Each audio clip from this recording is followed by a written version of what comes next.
Di musim pancaroba ini banyak banget orang-orang yang sakit, terutama batuk sama pilek. Ada yang tahu nggak mengapa kok bisa terjadi kayak begitu? Kalau nggak ada yang tahu, sini tak kasih tahu. Jadi teman-teman, di saat musim pancaroba ini terjadi pergantian musim, di mana suhunya ini berubah sangat drastis. Sehingga yang terjadi adalah menjadi tempat ideal bagi virus dan bakteri untuk berkembang. Selain itu, perubahan suhu ini juga menyebabkan permasalahan pada mukosa saluran pernafasan kita, sehingga sangat mudah sekali untuk terserang penyakit.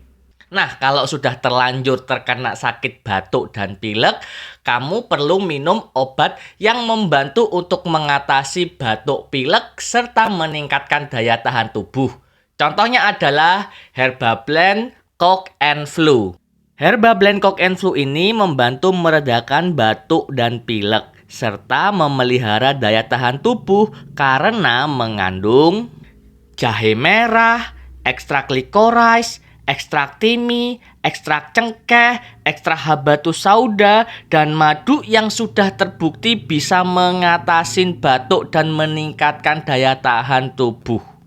Nah, sampai sini kamu sudah ngerti atau belum? Kalau masih belum ngerti juga, coba ya komen.